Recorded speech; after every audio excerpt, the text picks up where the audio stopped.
Peace and blessings, family. Divine returns. This is Mambo Hathor Urzuli Akhenaten, aka the Voodoo Diva, and we are back with a next class speaking on how to work with your ancestors, making them work for you and not against you. Okay, we're going to go over all the do's and don'ts, so stay tuned. And by the way, this class is brought to you by the Voodoo Diva Closet. Get your gay ancestral drip.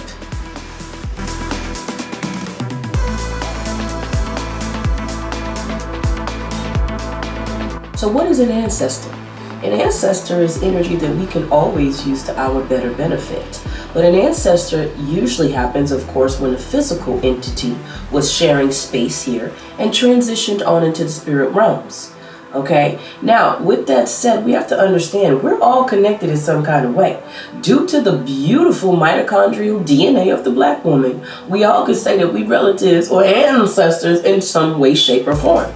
Okay, now with that said, there are 3 different categories that you could get into when it comes down to the ancestral way of doing things. First up would be the closest ones to you. Of course, we're talking about close family, relatives, mom, dad, aunt, uncle, cousins, sister, brother, and even your own children. You understand what I'm saying? Those would be close because you shared time with them, even if it was short, even if it wasn't much, you knew of them, they were in your realm, they permeated around you, okay? Now, and even if they didn't, regardless, that's still an ancestor because it is bloodline connected, okay? Now, on another scale, we have historical ancestors. So again, whenever they make a huge thing like a holiday for one of our ancestors, okay, it is just letting us know that they're observing that energy and they want a combined energy for everyone to observe and honor. So the historical ancestor did something here vital on the planet to allow for them to have such a major transition and be commemorated and honored in that way. Okay, and then we also have another stream, which is close to kin ancestors.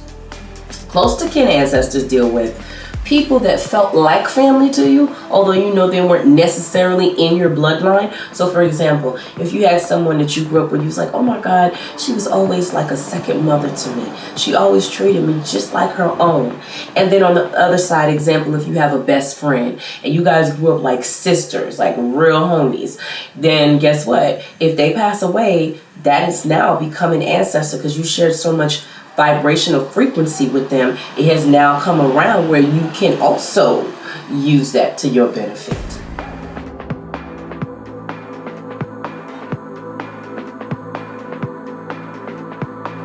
So we have to remember the way that somebody dies or moves on, that energy transitions over matters, okay? The way a person is honored after they leave the physical plane is very serious business. Let me explain.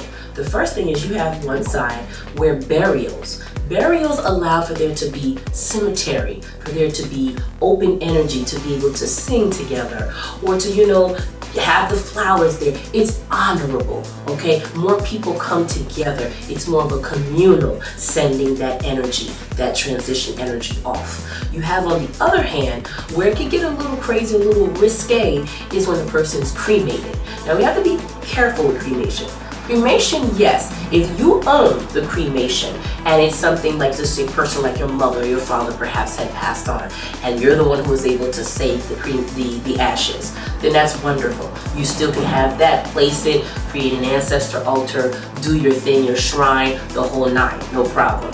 However, most of the times if you pay attention, anybody who has worked hard in their life and they've had children and they've really put in, I'm talking about the blood, sweat, and tears, for their family to be that backbone to help them, I've never seen it yet where they would not have wanted option A, dealing with a burial that's honorable, where people come together, they have a tomb with their name and, you know, when they were born and, you know, the whole 9, right? Honorably, versus the cremation. So meaning most people who really care about their family, who do things in that kind of light, will always, most of the time, choose that side. On the other side, when you see that there's someone who just says, hey, you know what?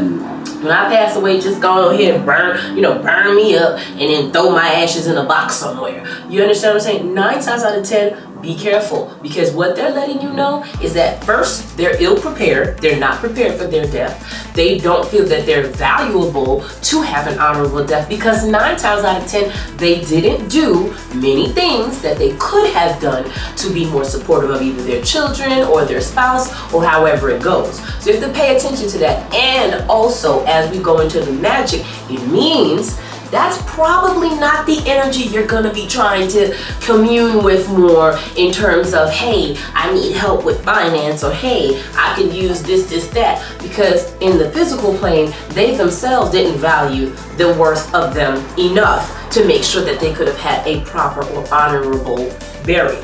Okay, so you can already see the differences. Again, a cremation is not a bad thing. It just means you have to pay attention on to how that was done, what the person says, because sometimes it's the person's wishes to be cremated. Very rare, but it happens. But when it happens, most of the time, why? They don't have the amount of money. They don't want to put a hindering on other people because they felt they didn't work for that. But on the other hand, when it is a burial, it's completely different.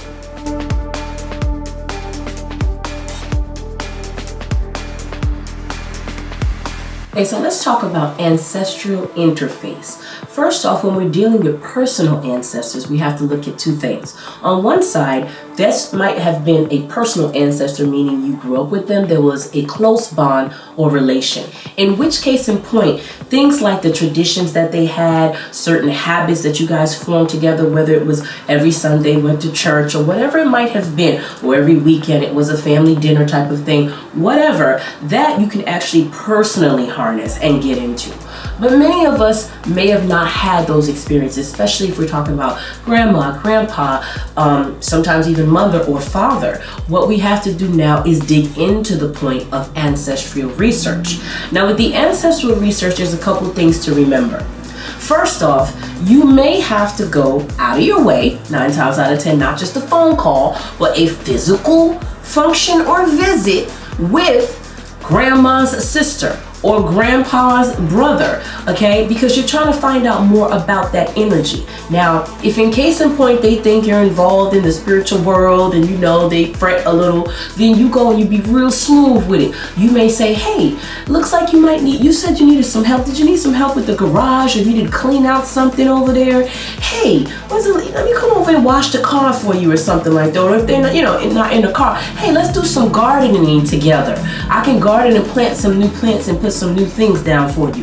Whatever it might be, when you get into the web of the energy and the essence, you're able to extract so much more in terms of information, and at the same time you're actually doing a good deed. So you can't be no harm in that. You're kind of killing 2 birds with 1 stone. So you have that advantage where you can use that to be able to get so much more out of the experience of researching on that particular ancestor. Because again, you're trying to check for, what did they like to eat? What did they like to drink? What do they like to do for fun? What did they wear? Was there anything symbolic in colors that they used to love to wear? Or anything that meant something to them, that when they wore a particular hat or whatever it might have been? You know what I mean? You're trying to get as much of the energy to this particular ancestor as possible. Let's just say, for example, grandma was a healer. You know what I mean? And they dealt with the remedies. Because remember, it's not always all about money. Remember, we're not trying to get into the ancestral magic just because we need. Yeah, that's part of life. But there's so much more involved. There may be a hidden healer inside of you don't know about, because guess what? Grandma used to be a bomb-ass healer. You know what I mean? Or for example, in which case, again, you wouldn't contact her for money. You'd contact her more for like, listen, I'm not feeling well. Come through with a remedy. Give me some inspiration on something I can do to feel better or to help the babies or whatever, your grandkids and so on. And on the other side, let's just say grandpa was a fighter, okay, was in the military, served in some time for the military, whatever. You already know that is on some protection vibes. Fight and shield at all costs. So you know already that, okay, if I need to really channel it on that, need that extra enforcement, okay, because that's what they are, okay, you're able to harness and go into that portal or that plug to be able to get it. That's what I mean when I say ancestral interface, because you're going in and pulling and sourcing and knowing how to use your discretion on what fits and where to plug it in.